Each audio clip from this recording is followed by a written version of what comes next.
Hello বন্ধুরা, আজ সকাল সকাল উঠে পড়েছি। কেন জানো? আজকে হচ্ছে আমাদের বাড়িতে পুজো। তো আজ হচ্ছে বাবা লোকনাথের পুজো, তাই সকাল সকাল উঠে পড়েছি।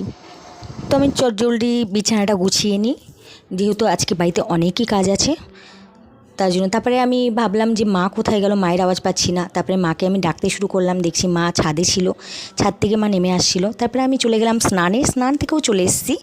তো চলো আমি এখন আলপনা দিই গা। তো আলপনা দিতে স্টার্ট করে দিয়েছি, যেহেতু বাড়িতে পুজো বলে কথা, আলপনা না দিলে তো মোটেও ভালো লাগবে না। তো যাই হোক, আলপনা আমার মানে মাঝামাঝির মধ্যে কমপ্লিট হতে চলেছে। তো দেখে নাও কেমন হয়েছে আলপনা। যেরকম পারি সেরকমই দিয়েছি, খুব ভালো একদম নয়, তবে দিয়েছি। তো মা এখানে অলরেডি ঠাকুর সাজিয়েও ফেলেছে। মালা গেঁথেছিলাম আমি, যেহেতু ওগুলো দেখানো হয়নি, তো ভিডিওতে নেওয়া হয়নি আর কি। তো মালা গেঁথেছিলাম ফুল দিয়ে, আজকে প্রচুর সাদা ফুল পাওয়া গেছে। তো যাই হোক, মা এখানে আটা মাখছে, যেহেতু লুচি হবে। তো এখানে আমি ভাজতেও শুরু করে দিয়েছি, মায়ের হাতে হাতে মানে হেল্প করছি আর কি। তো মাকে হেল্প করছি আর কি। তো আমি লুচি ভেজে নিচ্ছি, দেখো। তার আমার দিদির মেয়ে হচ্ছে ওখানে শরবত বানাচ্ছিল, যেহেতু গলা প্রচণ্ড পরিমাণে শুকিয়ে যাচ্ছিলো, উপোস করেছিলাম যেহেতু। তারপরে আমি রেডি হতে চলে গেলাম। তো অলরেডি সব কিছুই গোছানো হয়ে গেছে, ফল কাটাও হয়ে গেছে, আমি কেটেছিলাম ফল। তো মা আরও বিভিন্ন কাজ করছিল ওই জন্য। তো দেখো, ঠাকুরকে খেতে দেওয়াও হয়ে গেছে। কেমন হয়েছে সাজানো অবশ্যই কমেন্টে জানাবে।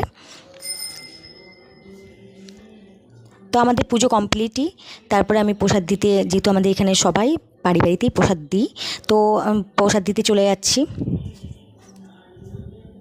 আর প্রচণ্ড গরম পড়েছিল বন্ধুরা, কি বলবো, মানে কিছু বলার নেই এই গরমে। আর মনে ছিল কি শাড়িটা কতক্ষণে খুলে আমি নাইটি পরবো এরকম। তো প্রচণ্ড পরিমাণে গরম পড়েছিল। আর আমার দিদির মেয়েকে বললাম তুই একটু ভিডিওটা করে দে, আমি প্রসাদ দিতে যাচ্ছি। তো ও আমাকে ভিডিওটা করে দিল। তো আমি প্রসাদ দিয়ে যাই, তোমরা ভিডিওটা দেখতে থাকো।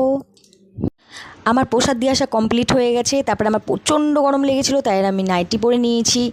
আর আমি যে কী বলছিলাম আমার ঠিক মনে নেই, আমি কী যে বগর বগর করছিলাম আমার ঠিক মনে নেই। তবে মা ওখানে পোলাও রান্না করছে, এটার আমি গন্ধ পেয়ে গেছি। তারপরে আমি মায়ের কাছে গিয়ে জিজ্ঞাসা করতে যাচ্ছি যে মা কী রান্না করছে। তো চলো দেখি, মাকে জিজ্ঞাসাই করি যে মা কী রান্না করছে। তো মাকে আমি বললাম মা তুমি কী রান্না করছো। তারপরে দেখছি মা পোলাও রান্না করছে অলরেডি। তো এখনও কমপ্লিট হয়নি পোলাও, তো মা তখন বানাচ্ছিলো আর কি। তো যাই হোক, তো মায়ের রান্না কমপ্লিট হয়ে গেছে। তো আমি গিয়ে দেখি পোলাও অলরেডি তৈরি হয়ে গেছে।